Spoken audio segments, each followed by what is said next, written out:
I will stay right by your side until the end. Through the dark of the night, with no hopes inside. When the walls start closing in, I'll be your friend. Hey guys, welcome back to Quad V, where we're bringing you live coverage of the FastHosts Power Tournament. It is currently the second map. We will be seeing Golden Oldies play it out versus Western Wolves. Golden Oldies having won the first map in a rather convincing fashion, taking a 13-9. So here we go, second map.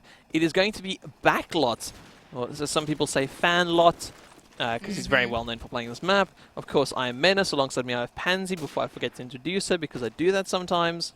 Hey. There we go. So, now, we have had a replacement. For the people watching it on the videos on demand, you guys didn't catch it out on the live stuff. We just mentioned that Myson has dropped out. What? You cannot just say he's a replacement. He's just a replacement. He's just like someone else. He's not just just a throw him into replacement. the team. He's the man, the myth, the legend. He's not just a replacement. He's Kozji. He's Koje. That doesn't even make phonetical sense in his name. I joke. We all love Koje. No. We massively love Koje. He loves the community, so we love him. Now, so he's replaced Myson due to ping issues, and we can see the ping is now down from 180 to just 80. So he's still double of what his team is, but he is from Belgium. Servers are being hosted in the UK, so it's one of those. Now, we should be going live into this match very soon. We're just waiting for Chibi, Ono, and Froz, and Fan to ready up. But Pansy, I want to know, where is your prediction laying? This is actually a really hard call for me, because we've seen, obviously, Toxg playing so well as an SMG on City Streets. And this, you know, the way Western Wolves, I can imagine, are going to play this is very dependent on their SMGs like Fantasy, really bringing the game to the side and, you know, opening up mid like he usually does. You know, he does his route through mid-house, you know, underneath, and goes over and literally dives into mid and absolutely destroys people. The thing is, though, and another worry for me, excuse me, I just hit my mic, but another worry for me personally is because Kozji was an SMG and Tubi used to AK, so it's going to be curious to see how they play this one out, and, you know, whether Tubi will stick with the AK or drop it with the SMG, who knows. But we are going to go live, but my bet lies with Western Wolves, but do take us into the first round, Menace. So, scopes as per usual. I do love starting off with these scopes. I'm just going to change the overlay so that makes sense for you guys. Get right back into this matchup. We're going to have Katana versus Froz? Huh? Okay, so we have Froz with scope. Looks like they have changed some stuff up here on the Western Wolves side. And we will be seeing Ono on AK. I'm assuming, although Raz and Tokshe starting it off in a very good fashion for the Golden Oldies side, we do see Froz actually landing a frag with that scope. Pulls out the deagle. He's coming under some fire from the rat hole area. He's going to jump up on this wall. He knows someone's there. He desperately wants this frag. Looks like he makes his way towards ruins. The bomb has been dropped on by MG. It is a 2 versus 3, so Golden Oldies have got that man advantage. But with Froz on scope, anything could happen right about now. He has made his way all the way up to the ruin side, so he's going to have to rely on his teammate to get a frag, or at least move over towards MG to pick up the bomb. And we do see Tokshe going down and Duffer with the reply, though. And now, oh, Froz takes out Elking. And now we are down to a one-on-one. First round, the ex-Reason player Duffer versus the ex-TCM player Froz, who are now playing in their respective teams. Has Froz heard something in mid? His spidey senses are tingling. And is he going to be going back? He doesn't have much time to make many decisions right about now, so he's got to be very quick about where he moves from here on. He's going to have to pelt it over towards that B side if he wants to be able to get there in time. In the 20 seconds, you need 5 to plant, 7 to defuse. And Froz has made noise. Has he spotted the player behind the barrel? Yes, he has! Takes out Duffer. And Duffer just sitting in mid. He wasn't moving. And it's one of those things, sitting in mid, good positioning, but sitting there that long? Don't think it was the best decision. Yeah, for sure. Picking up here with Fantasy, I think he's going to do his token kind of mid-route, and I can't wait to see it. But I did see that Tubi's actually stuck with the SMG. So it does seem as though Fantasy's actually switched things up. Toxie does drop the first nade onto Ono, does give them the advantage initially into this, but if Ono's with scope, it may not be so much of an impact, but let's see how aggressive that Golden Oldies side has gone, because they're picking up the frags left, right, and center. Elking dropping down Tubi, and now disadvantage truly on the Western Wolves side. Pansy following suit of his fellow teammates. There we go. The frags are falling left, right, and centre. And it's not going well for Western Wolves right now. That looked like such a whitewash for Golden Oldies. I barely had time to see what they did. They just seemed very unfocused. As soon as they lost that kind of first, I think it was the first kill went in favour of Golden Oldies, they just seemed to kind of fall apart. And I don't think Honor's even scoping on this one, is he? He's AKing at the moment. And I want to find Koje. He's actually the bomb carrier. And this is very peculiar, actually, as Western Wolves, or, top teams like this usually have their set bomb carrier. And it's allowed the player that you're substituting into the team to be a bomb carrier. Going to have a lot of faith in him because they're going to have to trust his judgment. Going to have to trust his bomb placement, where he's taking the bomb, and how he's getting the bomb there. You might not think this matters much, but trust me, dropping at low ruins compared to dropping it like in MG makes a real big difference towards the end of the round. We do see him pushing up towards low ruins, though. Takes out Elking and quickly drops to the ground as he hears Froz dropping behind him. It is a 2-on-2 though, and things should start evening out just a little bit. We do see Katana pushing up here onto ruins. There's a player on the other side of the stairs though. Looks like Katana wants to go for the jump. He doesn't know where the player actually is. Oh, he has spotted Koje. Koje with the AK though. We do see Katana going for the no-scope. Misses it, but lands the deagle. And once again, one-on-one. Wow. And now it's Katana versus Honor. And usually this would be a scope-on-scope, but Honor's stuck with the AK. And that's really just going to favor Katana sitting all the way on the other side of the map. And I even threw my hands into the air to add on to the expression, realized that no one can see it, so I'm just sitting like an idiot in my room. It's not the first time, but let's pick up with Tubi. He does have the front spawn, managed to avoid the quick nade, but Katana with the perfect peek onto Ono, really punishing the former opposing scope, but Chumi's missed one right behind him. Now his teammates can be completely unaware, but Chubi is right amongst the wolves, excuse the phrase, as he's made his way through the back of mid, does get the tag onto Katana, not the frag, but Tokshi mops up his teammate Fantasy down and out. That's his fellow SMG player really put down, and here we go. This is just a 3-on-4. Disadvantage to Western Wolves. Can they bring this one back? Can they even the scoreboard? No, they can't, because Duffer explodes into Kosti's face and just punish him for even thinking of coming back into the game. Going, get out of here. I'm the man with the comeback, not you. And it's now all on Froz once again in a 1v2. Elking and Tokshi still alive. Bomb is loose towards A, though. Here we go. Spot. Oh, Froz! Froz, you absolute monster of a player. That is why this man is top of the scoreboard, and that is why he's in Western Wolves. The man just went absolutely huge, folks, and really, he just won that round completely by himself. Now, moving on here into the 5th round. All even Stevens at the moment. We do see the Days players on the bottom of the scoreboard. Froz, on the other hand, having his little field day compared to Togje of the last round. Let's actually see if we can find Togje once again. Looks like he wanted to go for that jump onto that mid wall, make his way towards mid roof. But with that flash, is going to have to drop down, get himself some cover. There's fire coming out from the wall over on that A area. He's actually being tagged up himself and gets taken out from Duffer from behind. We do see Duffer and Elking both grabbing frags.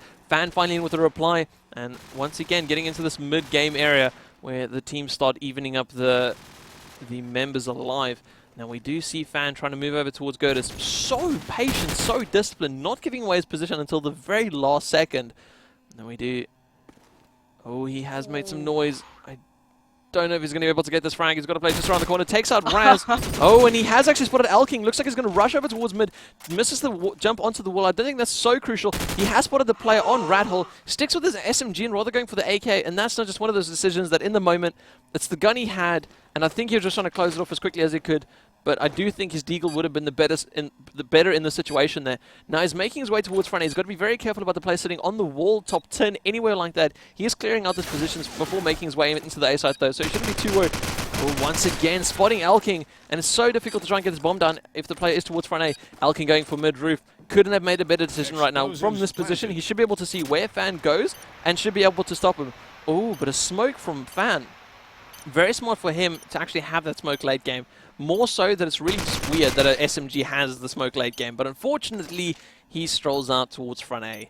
And instead of using that close quarters engagement that he would have had to his favor, Elking went for mid-roof. Not one that you always expect, but once the person takes that positioning, it's so difficult to actually hold that A side. We will see Elking finish off the round there, but very well played from Fan towards the end there.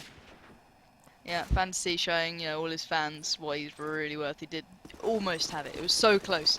Sadly, didn't manage to quite bring it home for the boys, but let's see what the Western Wolves side are doing. looking at the overlay map myself, it does seem more of a mid to kind of B split. They're really not putting all their eggs in one basket, to say the least. And here we go, Kozji gets the frag onto Tokshi, the man who was so on form in the last map. And now Ono gets one for himself onto Raz with the nades. Now advantage early onto Western Wolves, but it's slowly being put under question by Duffer, who does shut down Ono. But Froz with the scope, questionable choice once again. Katana does have a feeling there's going to be one towards him at B.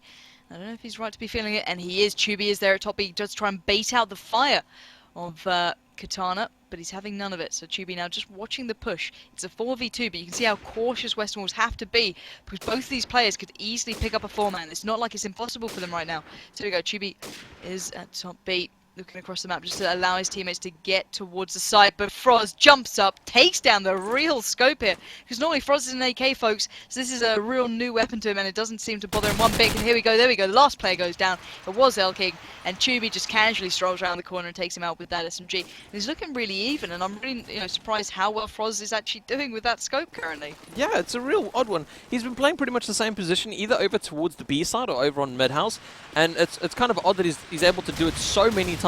He actually has switched up to the AK, does get taken out early round, and that's, I think he should rather just stay to the scope. He was doing really well because he waited out late round before moving forward because he had the scope, and I think that just kind of held him back a bit. Nate takes him out, and now we're sitting in a situation 25 seconds into the round, 4-on-4, and now the battlefield has gone quiet. Duffer takes out Fan, Katana wakes up onto Ono, Days players go down before Chubi replies, Raz onto Koje, Elking finishes off Chubi, and for the first time this matchup, Golden Oldies actually take the lead. Indeed. So let's see. We can see Katana picking up the scope here, and it seems as though Froz is dropping it kind of incrementally. He won't stick with it the whole time. He'll switch it up every now and then. But Katana is more of a dedicated scope, and there we go. We see just as to why, because he takes Chubi down straight through a wall with a lovely little keen wall bang there. But Froz replying with the nade, punishing him for being so damn nerdy. Now Tokshi with the frag on to Fantasy, who's been quite quiet so far. But, prior to that round, obviously we're in absolutely pretty huge. But Elking taking down Froz, and now advantage to Golden Oldies in such a huge fashion, now leaving it to Ono and Kozji, I believe. Unless the overlay is lying to me. Now Ono has made his way towards the MG house. His other player is in top B. He's now getting tagged up. I'm not too sure who from. It was Raz who gets punished by Ono's AK work from MG house. Can he follow up? No, he can't, but I'm sure Elking's going to drop down to the AK of Kozji. Not just yet. Kozji is waiting for his moment now. So there's 3 players alive, and the fire is coming in towards him. He's got to dart away. Be careful, there's a player just to his right. Tags coming in. He's managed to dart away just in time. He's got to be careful. He's got the bomb though, so there's still a chance, folks. We can see him just clipping the edge of that building just to give himself a chance here, and does dart out beautifully from top B. But he's alerted the presence to both of the players left alive, and Tokshi finishes him off there and giving Golden Oldies another round on the board. But it seems as though that kind of mid to B push doesn't really go anywhere unless they get that quick initial few frags. And Chubi dropping down early to such a obscure wallbang from Katana really did hinder their attack. It really does seem like we're having the players kind of half stand out, half hold back. Froz and Tokshi on top form once again, just really standing up for their team, and the rest of the players kind of, I want to say, lagging behind. We do see Fan pushing into this A side, got on a very early push, and will be able to take out one, has spotted the scope, but Katana actually picked up an SMG, trying to use it for that close range ability, and he'll be able to take down Fan. Koji replying to taking out Katana now. It is all on Raz. Let's see if his Codful Player of the Year Days can come back out here. Takes out Koje the Great before dropping down into basement. The bomb has been dropped on that A-bomb, and he will be pressured here any second. Players coming around the corner, coming under fire. Looks like he's able to squeeze out of that one, but Ono lands a headshot somewhere other way. And here we see Western Wolves once again just trying to hold on at the moment rather than fall behind. Yeah, picking up here with Fancy, he's got a really good spawn. I'm not sure if he's going to go for the A push. It does seem as though he is. He's going to, clearly look up here to see if he can see the nades coming down early and manage to avoid them. That's a real good tip for anyone out there who's just going to pick up the game. Is if you get to that L-bend, look up, you can see the nades falling, you can run it out of the way, and here he goes. Made his way towards A. Duffer now falling down to that really nice quick bit of SMG work, but Raz with the replying, picking up 2 frags, but finally taken out by Chubi, who's alongside Fancy towards A, and there we go, Fancy on the prowl, shuts down Tokshi, and now there's only 2 remaining for Golden Oldies, and the bomb is ticking, and that's ticking in Western Wolves' favour. Fancy continuing the push and continuing it perfectly. The man is absolutely clinical at the moment. He's taking no prisoners. There we go. Can he get the final frag onto Katana? Does spot him there at top B. 31 seconds on the board. Heard him drop, and there we go. Fancy made